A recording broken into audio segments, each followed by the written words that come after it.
Hello everyone, I'm here to talk about how to play as Glacier. And this is also going to be the first in startup format game that I'll be reviewing.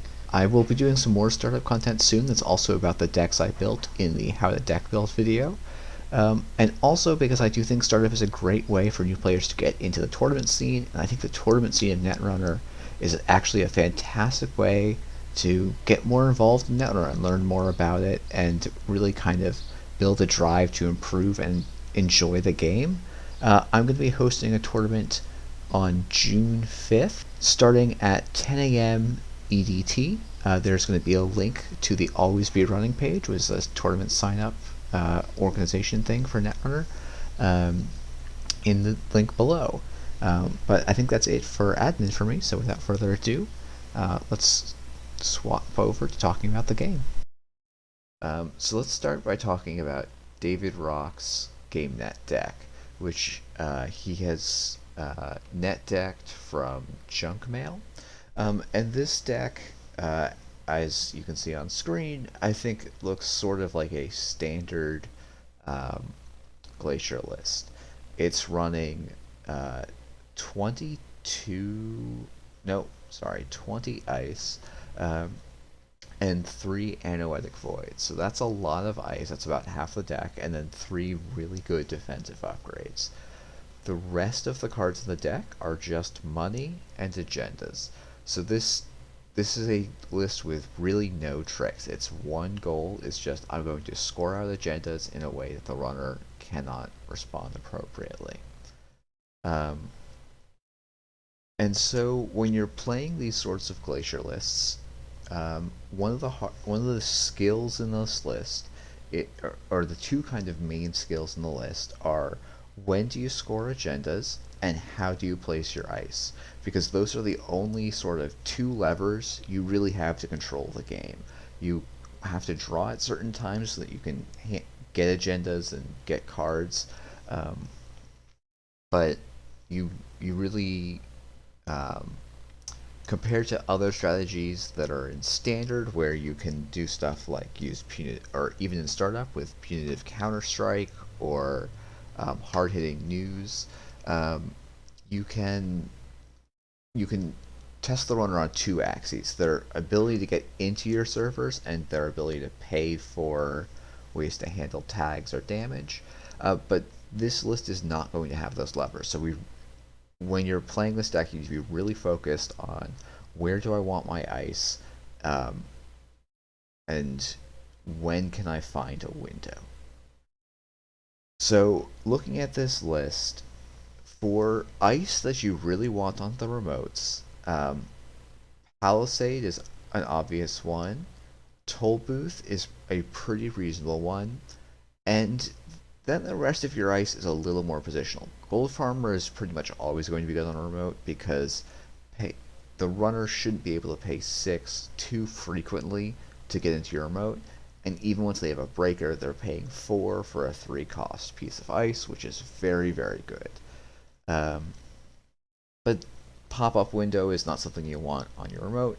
Pharaohs is good on your remote if you have a lot of money, and much less so if you don't. So Pharaohs is not going to help you make a scoring remote, but it can shore up a scoring remote or a central ice once you've already got an econ engine rolling.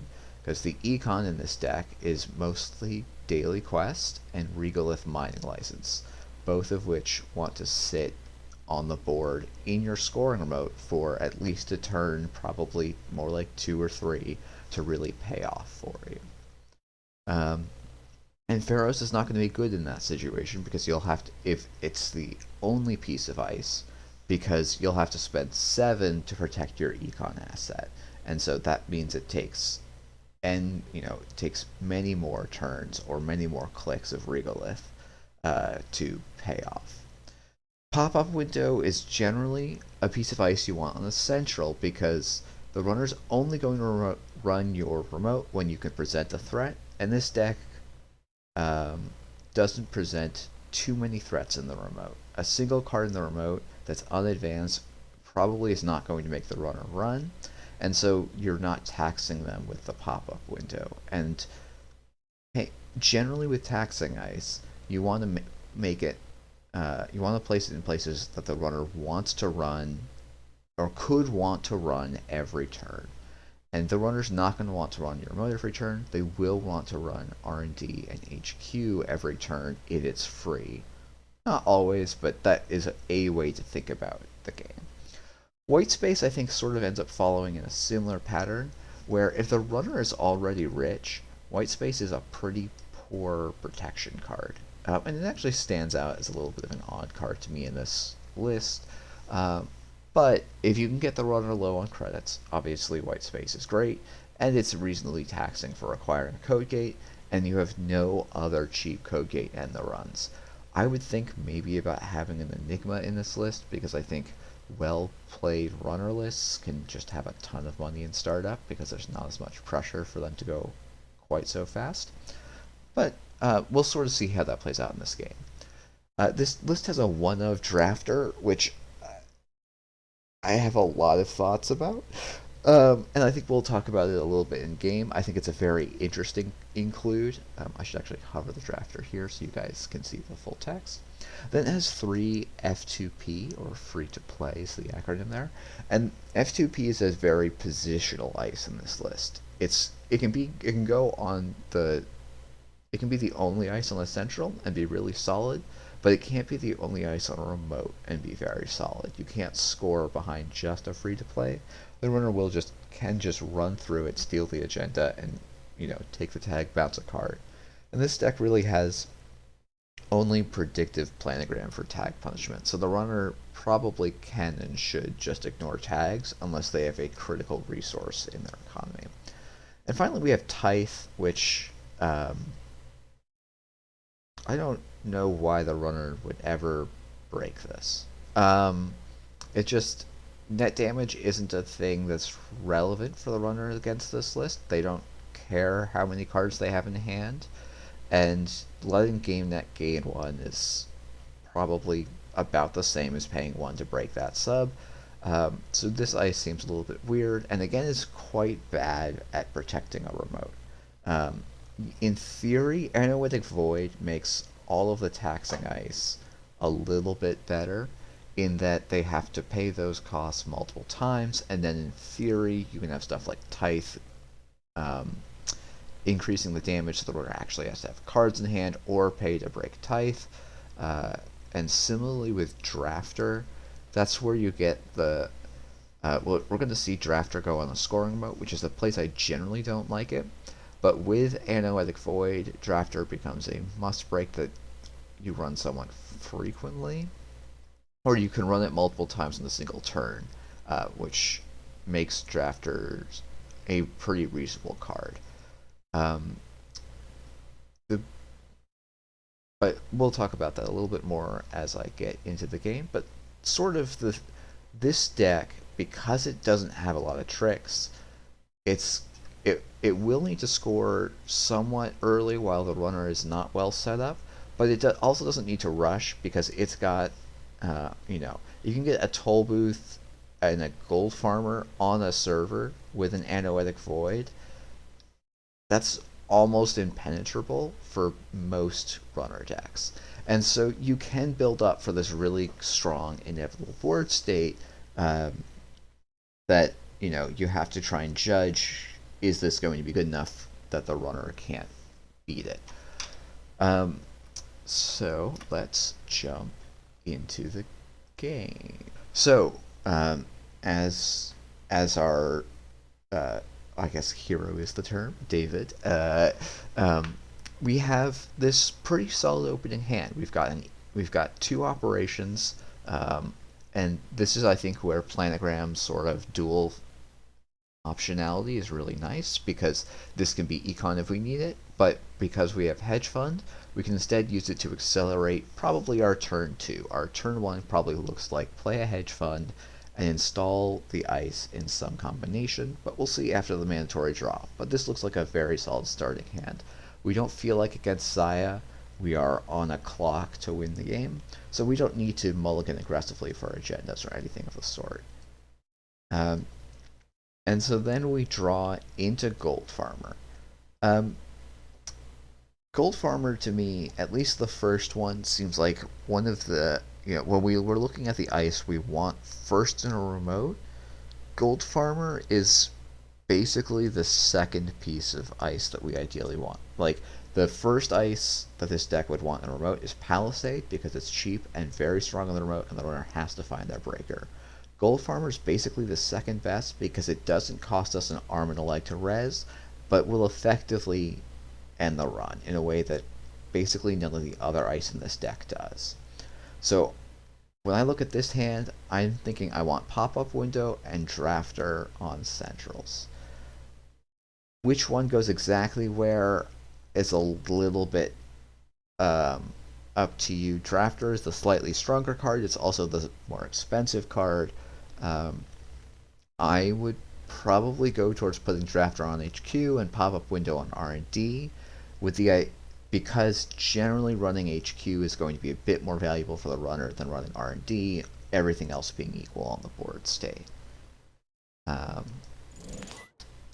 But what we see here is David places his Gold Farmer on R&D, and this isn't terrible, but I think we're going to see one of the issues that come up with this in just a few turns. Alright, so we see the runner gambling and just starting to get their drip economy going. So they're going to be drawing 4 cards, clicking 2 credits. This is like a pretty solid runner start that's not aggressive, but definitely lands them in a good spot. Alright, so now we drew an agenda. I believe what David does here, it's surprising to me. When I look at this hand, I'm thinking, oh good, I can Predictive Planogram, draw 3 cards, that'll take me to 6 cards in hand, and I can install or play 2 of them, and be in a pretty good spot. What David ends up doing here is installing his Toll Booth and his Bologna. This feels very odd to me, because you cannot res the Toll Booth to protect the Bologna without going to basically 2 credits after the game net ID fires. And that's not really enough to keep your centrals particularly safe. And the runner almost perfectly punishes this. So we go up to 12 so that we would have the 5 credits to res Toll Booth, score Bologna. We'd end at 5 credits in, not next turn, because we haven't advanced Bologna at all, but in the turn after that. And we'll have 1 click somewhere to weave it. This feels very risky to me relative to drawing 3 cards and continuing to build up our centrals and trying to find an econ asset to put in the remote. And the runner is very close to punishing here. They make what ends up being a very large mistake, which is accessing with 4 credits instead of 5, and they're going to make this mistake a couple of times throughout the game. But if they hadn't played their Penny Shaver here, we would, as our hero, we would be down 3 points to 0 with a small credit lead against a fairly stable criminal deck that's going to keep dripping a credit every turn. So we got a little bit lucky here, and then we draw an econ asset, and we could have drawn this with a planogram and stuck this behind the Toll Booth, resed it, and clicked for some credits, and actually be in a pretty solid spot. And now we install Draft on the remote. This feels odd to me.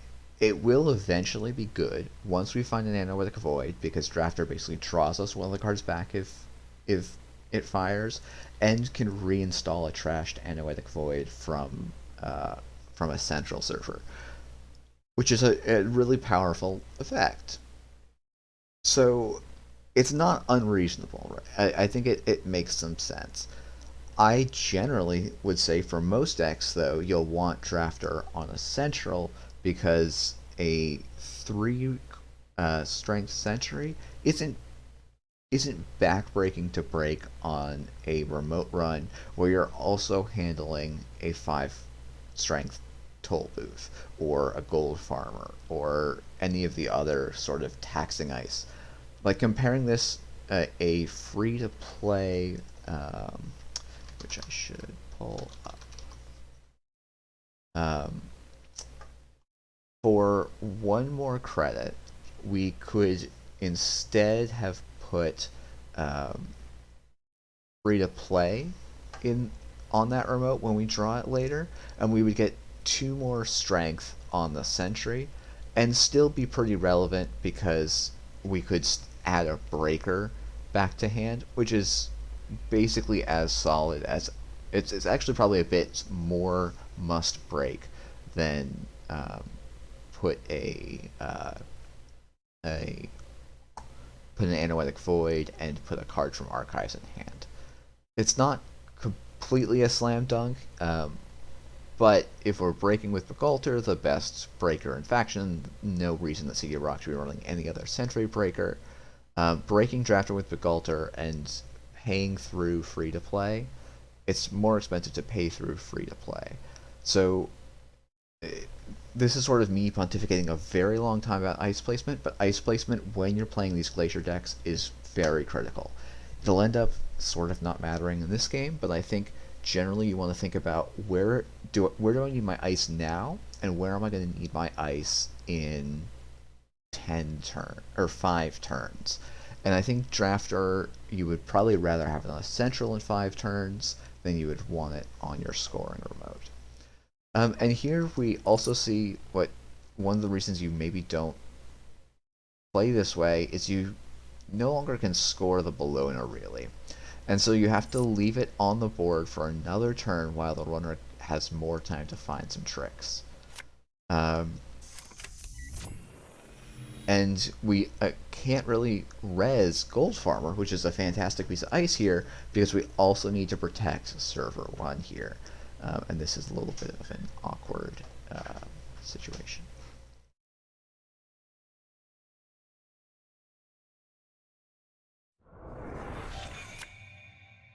We do see the Analytic Void Trash, so now Drafter sort of is online as a must-break card. And once you have a certain density of must-breaks on your scoring remote, that's when this deck sort of reaches its critical mass. And actually, this is sort of ends up being kind of the, let's say, the end-ish of the most interesting parts of this game. I'm just going to kind of fly through it. The runner is trying to be aggressive, and they do a nice job of making us res both of the ice on this remote. I think it is pretty reasonable to res the Drafter, even though it means you don't get to score the Bologna next turn, because you want the Analytic Void in Server 1. You arguably, because that was a last click run, could save yourself the 8 credits on resing the toll booth and just ditch the pop-up and probably Regolith Mining License or a Predictive Planogram, depending on your particular playstyle.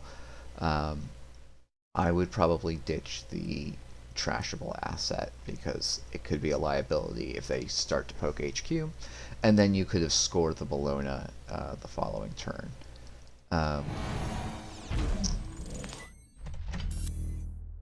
So that, another thing that struck me as a little bit strange is this single advance here. The reason I don't love it is because you're trading a click next turn for a click this turn, and if the runner does manage to make it in Server 1, what you've done is you've spent a click on a credit to not really improve your board state. If you draw this turn, you're getting the click you would want next turn anyway, because you don't have a particularly aggressive board here, or like a single install just isn't that valuable. But if the runner does manage to steal this Bologna, you're in a really, really rough spot because you've sunk an extra credit and click into it. So generally, don't over advance ice if you're not scoring them. There are a lot of exceptions to that because Netrunner is a complicated game.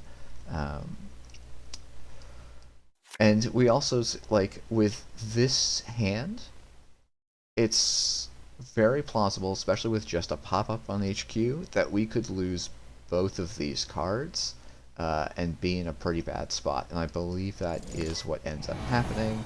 They bounce... Oh no, they actually A to jailbreak through, get to 6 credits, jailbreak, and they are, this time, credit perfect to steal the Bologna. And but now, right, it's instead of the turn 2 where we force the Bologna behind just a toll booth, now our scoring remote is pretty well fortified. Any agendas we draw can go in it, and our ice is res. So it's not backbreaking to lose the Bologna here.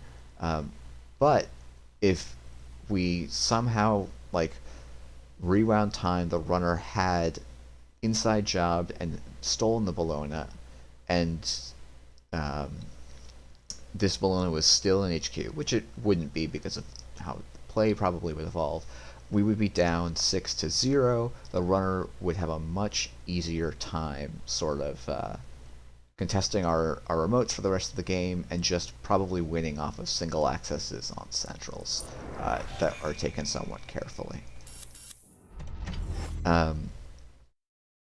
And so, here, right, we spent the click to install Regolith mining license. This being in server 1, a click sooner is not better, I think, than the potential loss of having spent a click in the credit to over-advance the Bologna if, say, Zaya had put a boomerang and inside jobbed the drafter. So they would get through for 3 credits, and we would have to dump the Bologna in archives, and they could then run and pick it up on a future run, potentially.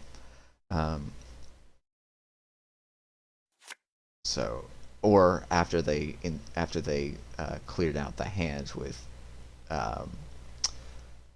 jailbreak, you wouldn't even be able to use the Anoetic Void. So there's scenarios where that extra advance ends up going really sideways. Now we see the runner sort of building up for an inevitable late game, which I think is a smart play for the runner and probably does change how we want to play this corpse side a little bit. We want to be a little more aggressive because the runner is now dripping 2 credits every turn, which eventually, that adds up to breaking the remote. Every turn they get to break drafter once with Bugalter at no additional click cost. And so all of their clicks can start going towards dealing with Toll Booth and Anoetic Void. But we're going to do, I think, what makes a lot of sense is we've got a lot of expensive ice. Let's make some money. And we're going to talk about this more on the flip side of this review, but we see the runner taking some strange accesses because they don't have a lot of money, and they're trying to force the game forward a bit, but won't have enough to access a Bologna if they steal here. Now, admittedly, there's only 1 Bologna left in the deck, but it's still, if you Maker's Eye, you see a Bologna, it's pretty devastating for the runner, and there's nothing forcing you to play the Maker's Eye right now. The board state's not evolving in such a way that you'll never be able to Maker's Eye again, and you're paying a lot for the privilege of this Maker's Eye that's not even going to let you steal one of the remaining 8 or so agendas.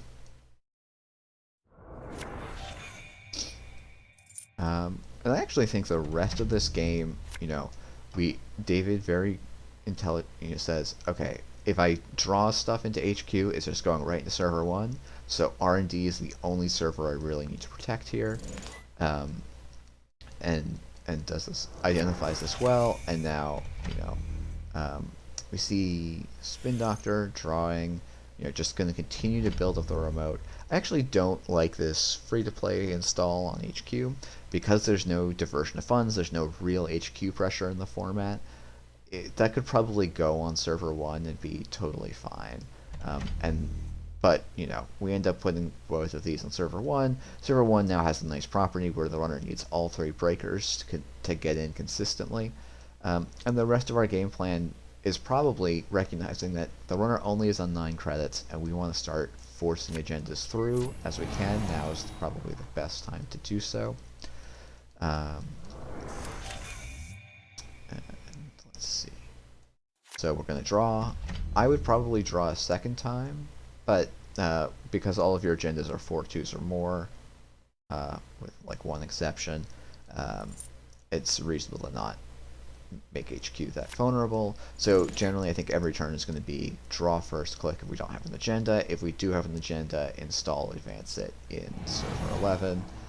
At this point, you know, even a pop-up window is enough to really make running archives pretty bad, but putting a tithe there is probably the only value we'll ever get out of a tithe, though something to think about if you're using Analytic Void to score is you want to have, it takes time to build up cards in hand, so not installing when you don't have to is also good, because if the runner really wants to run through giving you giving you 1 credit and gaining 2 and a credit on Penny Shaver, at some point you want to turn that off, but I don't think you need to rush to turn that off. But this is a pretty reasonable install. You see a Maker's Eye on R&D. This time the runner is going to get through with 5 credits, which makes a lot of sense, and I think this is a pretty reasonable Maker's Eye, because now we're much further through the deck, but the Corp has not been putting stuff in server 1, so there's probably agendas in R&D, and as the Corp we got pretty lucky. There in fact were no agendas in R&D, and now they have a full rig out, which means that we now really are going to be leaning on the Analytic Void. So we want to be drawing so that we have full hands to go and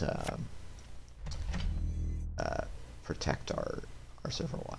I do like the Analytic Void on R&D, just for if the runner is somehow running a 3rd Maker's Eye, it's not unreasonable to just say, no, I don't want to risk the loss here.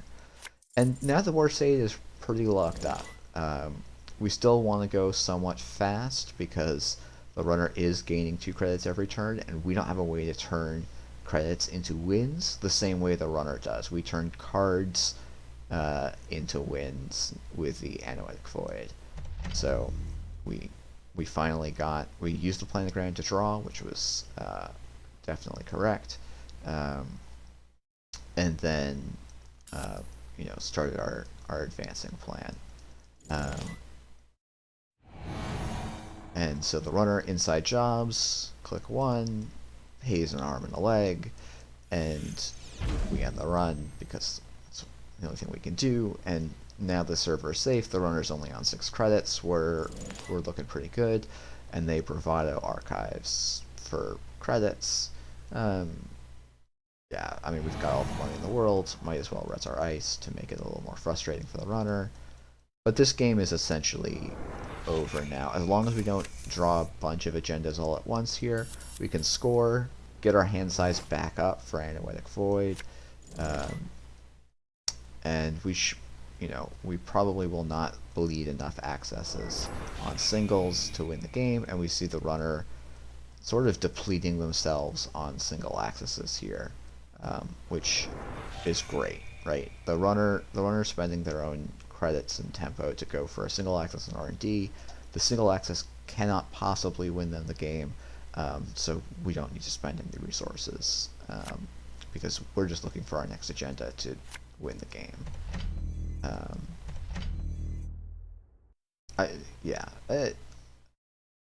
You probably don't need this Palisade. Analytic Void makes it so that you really don't need to res that much more ice, and you'd rather have cards in hand. But it ends up not, you know, it doesn't matter too much because you'll have 4 cards in hand, so you'll be able to Analytic Void twice. And we're just going to fly through. We draw the last Bologna, Maker's Eye. You know, there is a chance we could lose, and it's a little unfortunate that we don't have an Analytic Void here. But, you know, you use the Spin Doctor, shuffle back in 2 pieces of ice.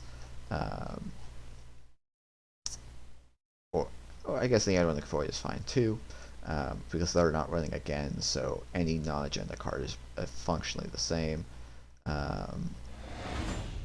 And the runner does steal send a message, and lets us res a Pharaohs for free, which is pretty nice. And then we get to win the game now. And so that's the view for the Corp review. Hopefully later this week I will do the reverse side. We can talk about how the runner could have performed a little bit better. Thanks for watching. Bye.